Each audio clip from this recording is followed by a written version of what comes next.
If you have a question, please go ahead and raise your hand, and we'll get the microphone to you. We'll start third row on your left, Tim Priester. Rylie, the change in quarterbacks, I don't know how much you prepared for the other guy. When did you find out about that, and how did that alter what your approach was? Yeah, we found about that, I want to say, like in pregame, right before we went out. And for us, honestly, it didn't change too much. We watched film on both guys, and we kind of knew we were getting similar style of play. So it wasn't like they were two completely different players.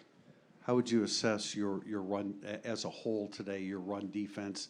They've got 26 and 9 are pretty bruising running backs. Yeah, I think the biggest thing is a lot of the yards we gave were self-inflicted. And, I take that personally. Like, my penalty, they give 15 yards. Coach Freeman always speaks like no one's worth 15 yards.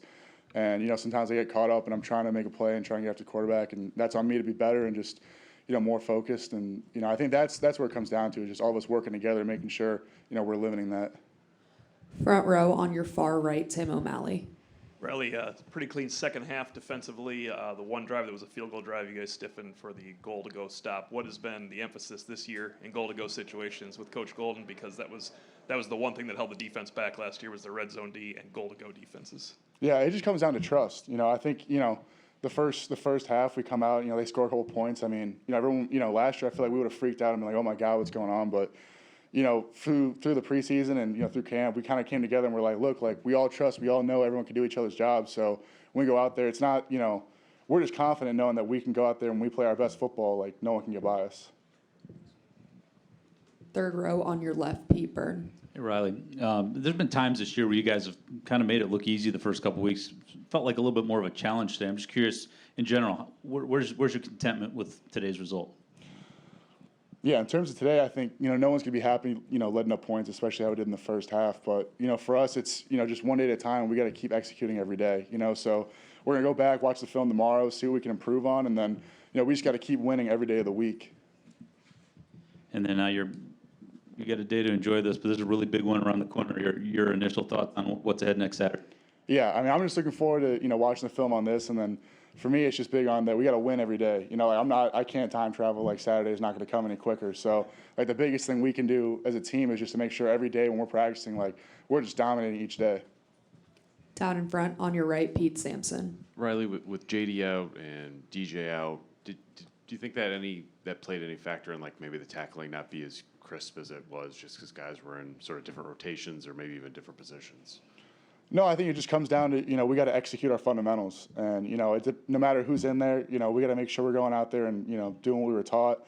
And, when plays like that happen, not what you do after, but then, just keep practicing. And like I said, tomorrow, go forward, make an emphasis of it this week and then keep going. Acknowledging that you can't time travel, how easy or difficult was it to not think about Ohio State? Whether not saying like in practice or in a meeting, but just either walking around campus or just sort of day to day. Yeah, honestly, I can't lie, like, I can't time travel, but there are times where, like, yeah, you start to drift, and like Coach Freeman's message all week was like, every time you feel yourself drift, that's when you got to bring yourself back and think about Central Michigan. So I think for a lot of guys, we just treat it like a trigger. So like anytime I was thinking about like, what peers in practice, what's Ohio State doing, watching that game, like, it just reminds me to keep, like, I got to bring myself now, and we got to focus on Central Michigan. Staying on your right in the back row, Omar Jimenez. Really, what was the mindset of the defensive line at halftime? Yeah, we knew if we just played our base football and we did exactly what we did, preseason and, these past 3 games, that we can go out there and dominate. And, when we kind of stick to what we're doing and we just start, playing our keys, reading exactly what to do, coming off the ball, playing low, like, you can see, like, they didn't score any points. So it's just on us and making sure we can execute. And what is your take on the Central Michigan offensive line? Did you see anything like on their eyes, anything that could tell you that they were prepared to run the ball this game? Yeah, like when their hands are in the dirt and they're like breathing heavy and looking right at you, you're like, he's probably coming at me. But I don't know. It's every team's different. Like, some teams, the back will be somewhere, and sometimes they'll try to cheat it and go one way and go the other. But I think that's kind of like the fun of football, is you don't really know what you're going to get all the time, so you just got to go out there and just hit the guy right in front of you, at least for D-line. Any other questions?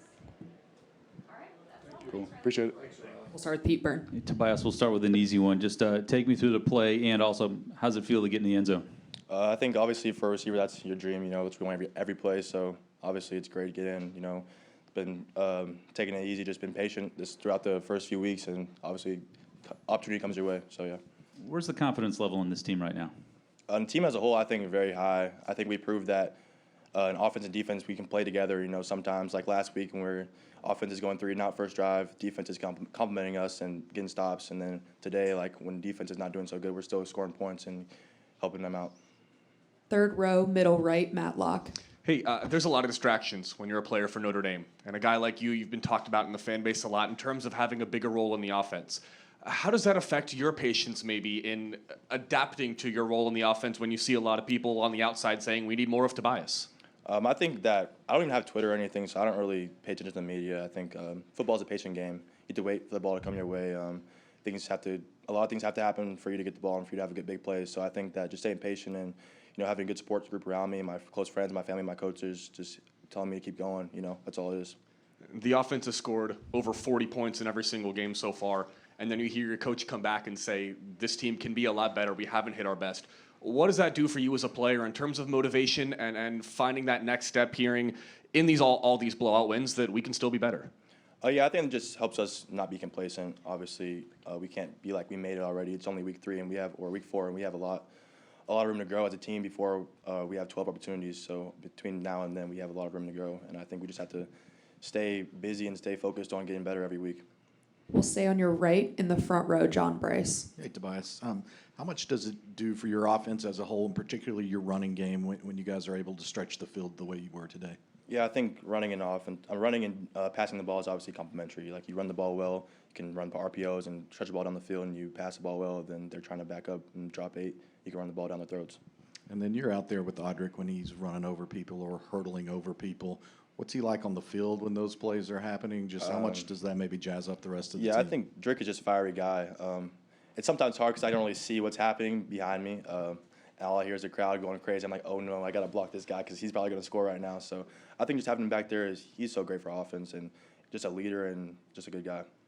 On your left, second row, Tyler James. Tobias, last week you got chased down from behind. Was that in your mind at all when you were running away from the defense on that touchdown? No, I'm not really used to getting chased down from behind, but that guy's a heck of an athlete, number 11. That was probably, I was like, and we didn't score that drive, which really took it out of it for me. So I was like, I got to get it next time. This time, the ball's in my hands, finish in the end zone. Sam Hartman connected on a few deep balls today. What is he able to do with that deep ball placement that makes things maybe easier for you guys as receivers? Yeah, I think, he's an NFL guy. He puts the ball. I think the difference between college and NFL is a lot of times the quarterbacks just don't give the receiver a chance but to catch it. A choice but to catch it. They just throw it on you, and it's going to be there, and you have to expect it to be there. And I think that's what Sam does for us, and he just lets us make plays, gets the ball in our hands, and let us do what we do. Right behind Tyler, our last one will be from Tim Priester. I want to go back to last week, actually, because the big play with Audric Estimé, the 80-yarder, it looked like you blocked one guy and shielded another. Just if you could comment on that and your role as a blocker, maybe when you're not always intimately involved in the pass-catching part of it. Yeah, I think that just being a complete football player is really what I want to do. Like, I don't want to just be out there and just running routes, obviously blocking for those guys, because if they got protection back there and I want to score, they're going to be back there blocking. So obviously when they're trying to get down the field and score, I want to be running my butt off like Joel and Blake Fisher do, What on film, what did that 80-yard run look like last week in terms of your role within it?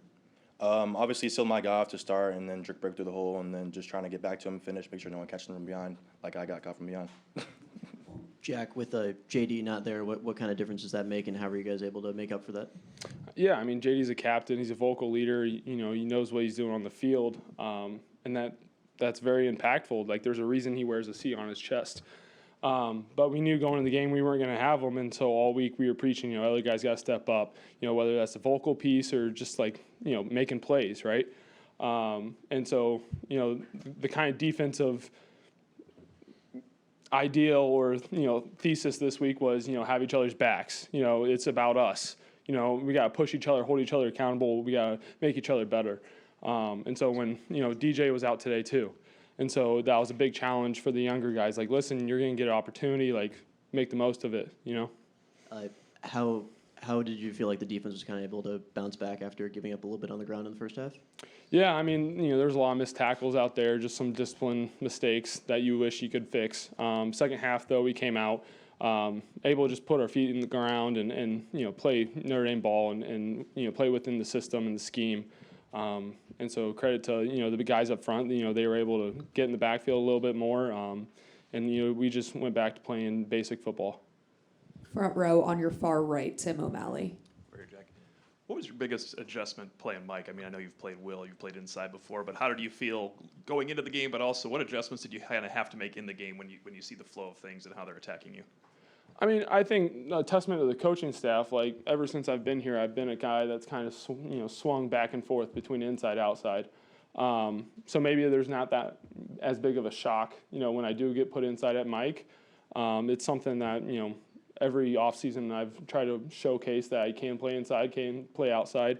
So the big thing, I mean, you just got to know what piece of the puzzle you are now, right? That's the big obstacle that you have to overcome is, all right, now I'm the inside piece, not the outside piece. How does that relate in this scheme, this fit? So this particular play, but yeah. Throughout your time here, you've had a lot of defensive linemen rotating in front of you, and I know that helps greatly as the season progresses. But is there a challenge with your back seven, especially your secondary? How much rotation is going on now? And you lost one of the quarterbacks back there in DJ Brown. Was that difficult today to try to communicate things in that first half? No, I mean, I think we just always have to challenge ourselves to, have that communication piece crisp and sound. Every single play, get the call, make the checks, like be on the same page as everybody. And we hold everybody the same standard. It's not like, oh, DJ's out, so someone else is going to come in. Oh, we can let it slip here and there. It's like, no, everybody's at the same standard. And that's executed in practice on a daily basis, whether DJ's in there in practice or not. And so, X and Ramon and our nickels, like everybody's doing a great job and echoing the call and make sure everybody's lined up. The big piece is post-snap, we got to execute and make sure everybody's doing the right thing. Second row on your left, Mike Bernardino. Hey, Jack, what have the halftime adjustments been like under Coach Golden this year? What was it like today in terms of making some adjustments, but not too many? Yeah, I don't think it's necessarily, big adjustments and, we're going to scheme everything out and come out in the second half and just play amazing. It's more so just the message like, listen, like, there's a little bit going on. Like, we just got to get our feet in the ground. We got to play football. We got to go back to the basics and make sure everybody's doing their job. We got to execute. We got to tackle, just stuff like that. It's not a big rah-rah speech or anything. It's just, let's collect ourselves. Let's go out there as a unit and play a lot better football. And then overall, the penalties have really piled up on both sides of the ball in the last two games. When you see those kind of numbers, those kind of mistakes, can you call this a disciplined team yet, or is it a team that still needs to learn overall to be disciplined? Yeah, I mean, I don't think you're going to be a disciplined team off one game, right? It's a snap by snap. Like, every snap you have to be disciplined, to your point. And there's so many flags. Like, we can't have that moving forward. In a tight game, those are going to matter. But it's tough, trying to toe that line between, do I take that extra step and get that extra hit on the quarterback, or is it a half second too late? Like, some of those, it's tough. And at the end of the day, you don't want to pull that out of a guy, right? You don't want to tell him, slow down, like, don't play hard. But like you said, there is too many flags out on the ground right now, and we got to clean that up, and we got to be a cleaner football team. Front row on your right, Eric Hansen. Hey, Jack, in training camp, I think people that watched some of those practices got pretty excited about your defense, and it seems like you've proven that. What would you say is the identity of this defense you've been able to establish, and then what's out there still for you guys to prove as a unit? Yeah, I mean, I think the identity of this defense is we're going out there and we're trying to play our best on any given snap. And what we mean by best, we mean ball disruption, effort, you know what I mean, like unit strength. Technically, like knowing the situations, like tackling, like be out there every single snap and have, great effort, get the ball down and get back and, just say, put the ball down anywhere. We're going to play and we're going to, put our backs against the fence and not give a yard. I think, you look at it, our ball disruption's gone up a lot. Now, are we getting them? No. And so that's the next progression. Like, we're getting the ball out on the ground. We just got to, populate the ball and get on the ball. And so there's still ways we can increase and make our defense better and continue to build that identity. Today, tackling, like, that's got to be better. We can step up in that. But yeah, as an identity, I think, we're trying to come out here and play our best ball every down.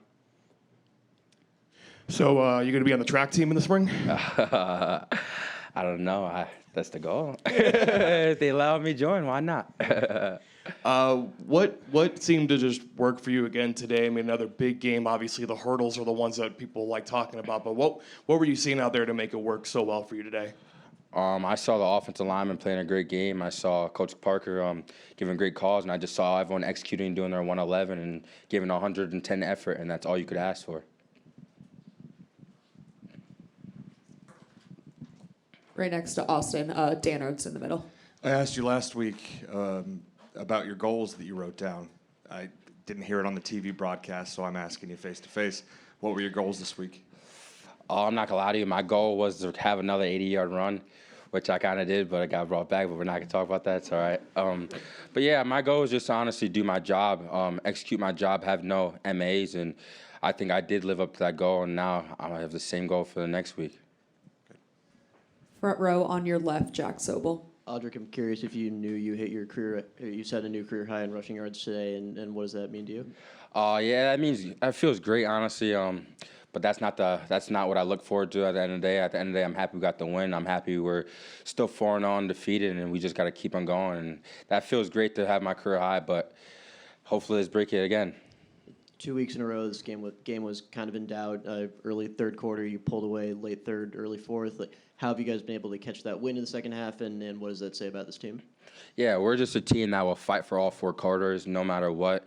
Coach Freeman always prized one day, one life, one play, one life. And if we're playing 100 plays, each individual play is going to be its own play and it's all, and we just got to give 110% that play. Front row on your right, Eric Hansen. Yeah, Audric over here. We got a time travel answer from Rylie Mills, so I'll ask you, how difficult was it to keep Ohio State out of your mind, even though Coach Freeman kind of had a methodology for that? Yeah, so like what I said, we always take it one play, one time, 1 week with time. And this week, our opponent was Central Michigan. We know they're a good team, so we couldn't look past them or else we don't know what happened. So our main focus was Central Michigan. We didn't even look at Ohio State. And every week, we're just staying tunnel vision. Whoever our opponent is, we're going to give that opponent 110%. And Central Michigan was our opponent this week, but now it's Ohio State, all Ohio State. Okay, and I would be remiss if I didn't ask you what you had to eat today. I didn't have a hot dog. I had some lasagna, I had some chicken and shrimp. No hot dogs this week. We'll go back to your left, second row, Mike Bernardino. Audric, what was the concern level immediately when Sam got that low hit and it came up a little gimpy? And what was the interaction like between you two after that? Yeah, Sam's just a battler. No matter what, he's going to get up, and he's going to, even if he's feeling it, you're not going to know. That's just the type of guy he is. But that is something hard to see. You don't want to see that, but I'm happy that he's okay, though. And then the idea that the penalties overall on both sides of the ball have been piling up. When that happens, can you call this a disciplined team, or is it a disciplined team still learning to play that way? Yeah, we're just thriving every day. We're just striving to reach our full potential like Coach Freeman always preaches. And penalties are part of the game, but you just got to put that in the past and play the next play, and that's just something that we got to keep on improving on week after week. Front row on your right, Pete Sampson. I think the cliche analysis is sort of like you run to set up the pass, but with Sam back there and his ability to hit deep shots, can this offense sort of be passed to set up the run? Like, take advantage of that early and then come back too late. Yeah, I say we're a dynamic offense. We're an offense that could do it all. We can run the ball and we can pass the ball. And having Sam Hartman, I feel the best quarterback in the nation on my team, and right next to me, literally is very big help for me, and I'm very blessed and honored for that. I mean, you were here last November when you guys beat Clemson, what that moment was like, what that opportunity was like. What is next Saturday going to be like? You've played in games like it. What kind of opportunity does it present for this program? Yeah, it's a big opportunity ahead of us. They're a really good team. They have a really good defense, and they're undefeated right now. They're ranked top 5 or something like that. But we're coming into this game like in any other game. It's another game that we got to reach our full potential. We know it's going to be a little tougher one, but we're ready for that challenge, and this is a very great opportunity for us. We'll finish back row, middle right, with Omar Jimenez. How would you describe the here I am. Audric, how would you describe the versatility of the offense at this moment? How would we? Could you repeat that? Sorry. versatility. Oh yeah, like I said, we're a very dynamic offense. We can pass the ball, we can run the ball, and we have a bunch of playmakers. Like we have 4 or 5 other running backs who can do this same as Zach. So that's what's we always pride ourselves. No matter who's in the game, you got to execute the job, and we practice hard Monday through Friday for that. Okay, on the last drive touchdown, there was a particular fan that was like stealing the applause from you when you were like doing such great runs. Do you have a message for this fellow? No, I don't have a message for him. Thank you, though. Have you seen him on the scoreboard at least? Yes. Yeah. It's hard to say. Thanks, Audric. Thank you, guys. You guys have a good day.